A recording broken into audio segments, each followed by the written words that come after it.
Hello, my name is Rich Howard, owner of Architectural Builder Supply. This video is to bring you a closer look at the ASI 8154 Specimen Pass-Through Cabinet. This is what the front face of it looks like.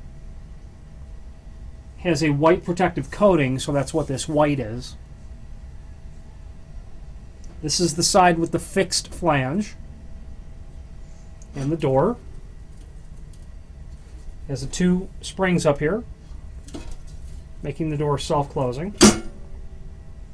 We'll rotate it here on the desk to give you a better view of what we're dealing with.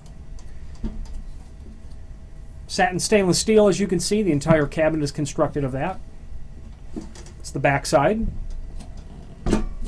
Another door.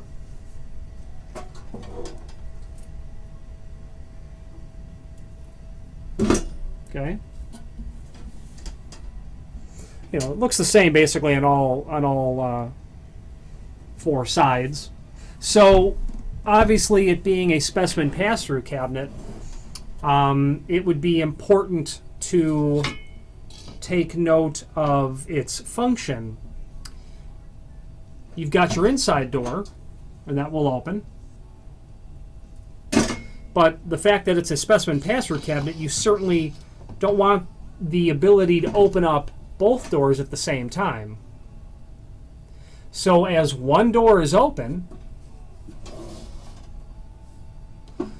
at that point you cannot open the inside door. When the outside door closes, only then can you open the inside door. That's standard for specimen pass-through cabinets, where you can't open the doors at the same time. One has got to be closed before the other will open. That's very normal. And how that's accomplished on the ASI 8154 is that there are two latches here on the inside of the cabinet face. Okay.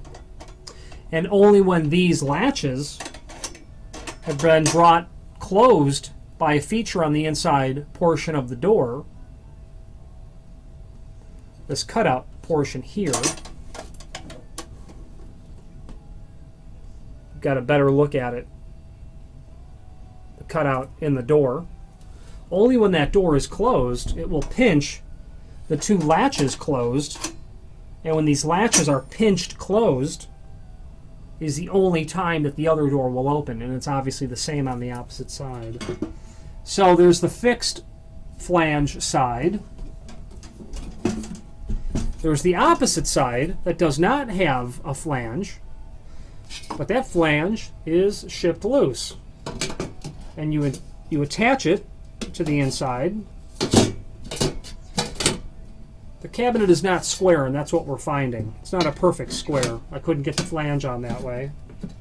Oh no, I had it right the first time. There we go. So this flange will float and telescope. Both flanges, by the way, are attached with screws right through the face of the flange. These are countersunk for number 10 screws. Very normal, very standard. This will telescope from a wall as thin as 1 3/4.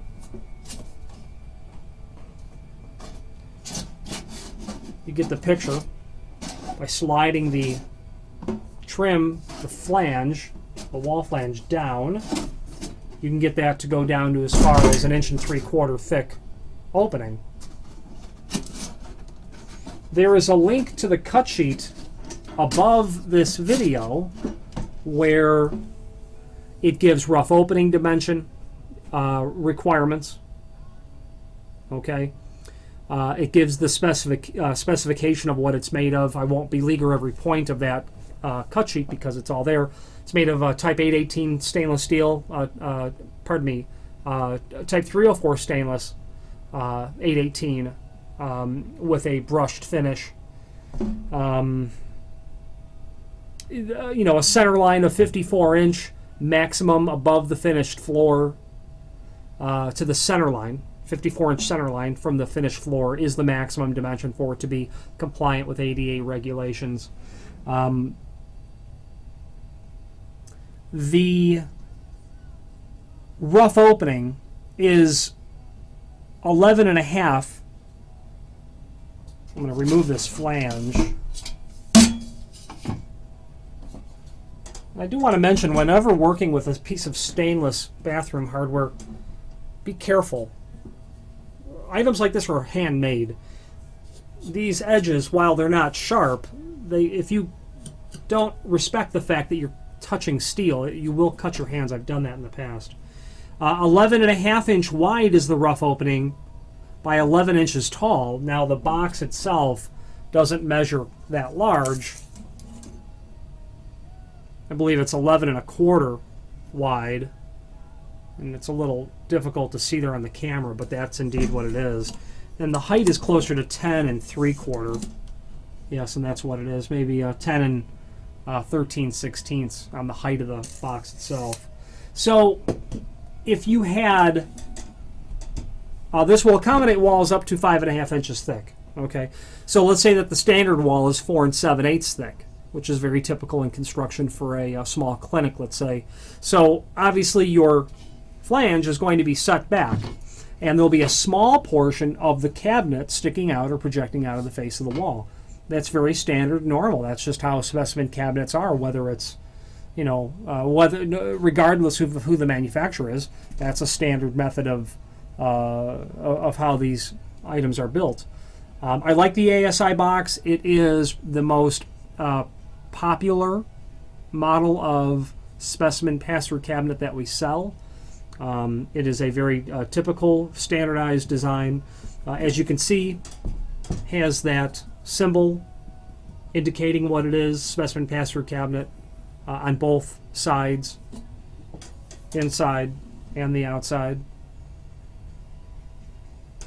Comes packaged in a sturdy box that can be UPS'd. That's done very well. If you have any questions on the ASI 8154 or any other ASI product, please feel free to reach out to us. These items are typically kept in stock. They're typically quick to ship, so that's usually not an issue in terms of lead time.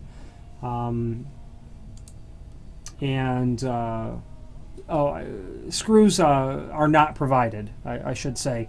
There are no screws for this, so depending on your application, you'll need to provide screws and fasteners. Again, any questions on the ASI 8154 or any other ASI product, please feel free to reach out to us. Thank you.